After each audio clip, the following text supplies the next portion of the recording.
Hi, I wanted to take a minute to introduce myself and the project happening here in the gardens at the Ray Center.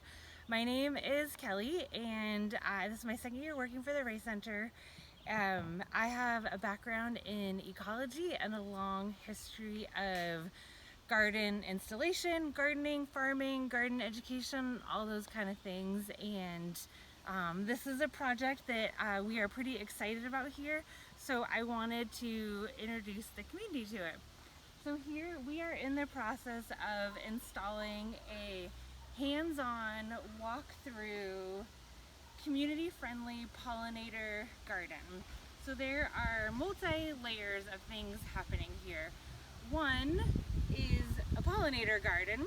So all along the outer perimeter of this garden are native plants that are hardy to our zone here in Waterville Valley and are pollinator friendly, and they will be blooming throughout this season. And of course they're small plants, so they're just starting out now. It will all fill in over the next few years. On the inner part of the outer beds are some annuals to add some bloom and hands-on experiences. For example, there are some snapdragons growing here. So native pollinators on the outside mixed with some blooming annuals on the inside. This section in here is going to be all different mint family plants. So we have some thyme, which is mint family, bee balm, mint family, some actual peppermint, some anise hyssop, and then a couple of things happening here that I wanted to introduce you to. So you can probably see that there's cardboard under my feet here. And this is a pretty cool way of creating a new garden called sheet mulching. And instead of rototilling, which this soil is so rocky and lean you would destroy your rototiller blades and you'd be turning up a whole bunch of new weed seeds. Instead of doing that, we lay down cardboard and then cover it with wood chips and sawdust to create these paths. There's also cardboard under the beds where the compost was laid.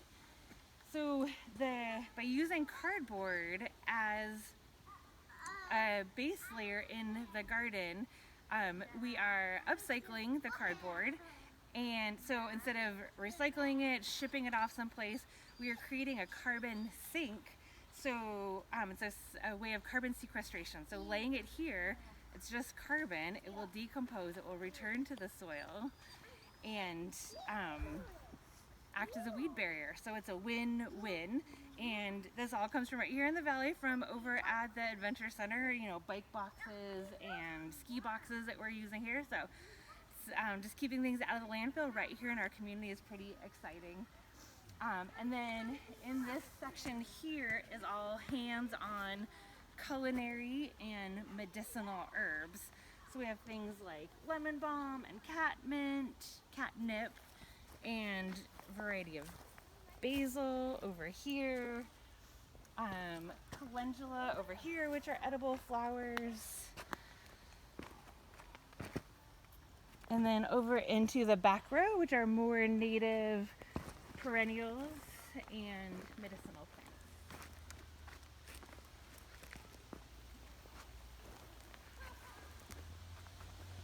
We would love to have any layer of community involvement. So if you see this and you would like to be part of it and help out in any way, please email us and we'll post the email in the link below, or if you're getting this via email, you can reply to the email. So thanks, and let us know if you have any questions.